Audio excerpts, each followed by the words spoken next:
In this video, you will learn everything about OpenAI tokens. Either you use OpenAI APIs or the OpenAI Playground. These tokens are very essential in the context of OpenAI because these tokens are the only way to track and control your OpenAI API usage. In fact, the OpenAI Playground internally calls these OpenAI APIs itself, and these APIs are not free to use. And there, these tokens play a vital role to calculate the cost for the usage. In the last video, I have already covered the OpenAI Playground extensively, so I will not cover about OpenAI Playground in this particular video. Now let's understand what are these tokens at the very first place.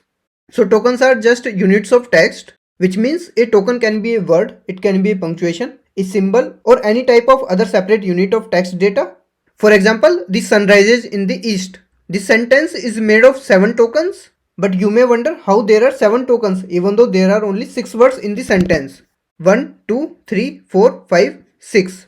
This is because the full stop is also considered as a separate token. So whenever we provide any text as input, the very first thing these models do is transforming the provided text into tokens.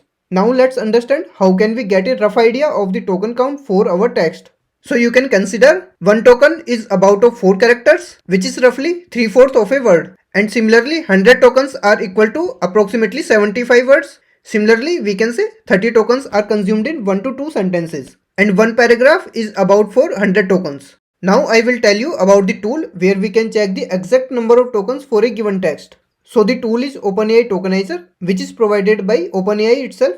And to open that tool in your browser, you need to go to this particular URL, which is platform.openai.com/tokenizer. And you do not need any account to use this tool, and you can use this tool free of cost.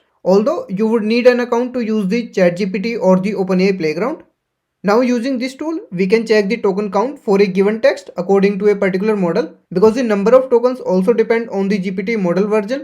For example, for GPT-3, the tokens will be different, and for GPT 3.5 or the GPT-4, the tokens might be different. So let me open this tool first. So whatever text we want to analyze, we need to put that into this input box here. Let me show you through a couple of examples.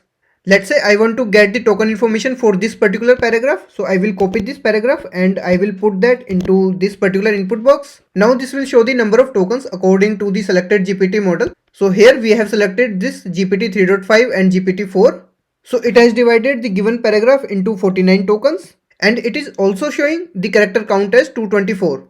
Now if I want to check for the GPT-3 model, then I will click here. Now as you can see here, the token count is 50, which is different than the previous case where we had checked for this GPT 3.5 and GPT-4.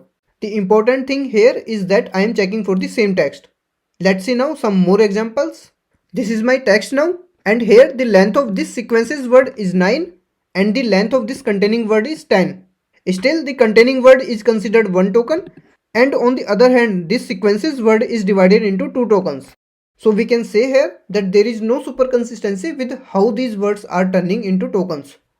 Now this tool also gives one sample text which covers some more use cases. Let me show you that also. For that we will have to click on this show example. Now this input box is filled up with this sample text here. Now this text consists of 252 characters and is divided into 64 tokens. This is for GPT-3. Let's say for GPT 3.5 and GPT-4. So now the token count is 57 for the same text. Here you will understand the use case of Unicode characters like emojis, which may be split into many tokens containing the underlying bytes. That is why in this example this hand emoji is divided into multiple tokens here, and each byte of the Unicode is representing one separate token. Now one another use case is the sequence of numbers. So if the sequence of numbers which are found next to each other, then they might be grouped together.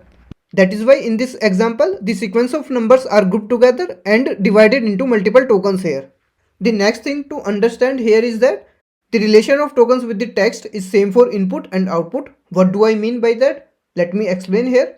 So whenever we are using OpenAI Playground or the OpenAI APIs, the number of tokens for a particular text would be same whether we use that text as the input text or we use that as the output text. But if we compare both the cases, the input case and the output case, the cost per token will be different because the rates are different for input and output text.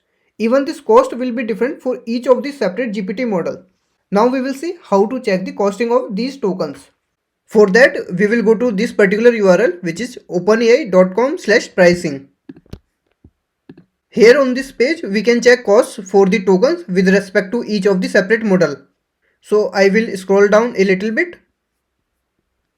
Here you would find GPT-4 Turbo, and for a specific model, the price is mentioned here for both input and output.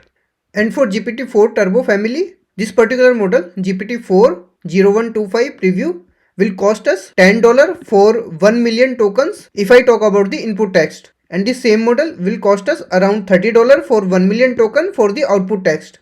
Similarly, if I scroll down a bit, we can see the pricing details for the GPT-4 family models, and further down we can see the pricing for the models which come under GPT 3.5 Turbo. Like this, all the models are listed here. You can check the pricing for each of the model provided by OpenAI. I hope you now have a quite good understanding about OpenAI tokens. If you learned anything new from this video, then do hit the like button and also consider subscribing the channel for such informative videos.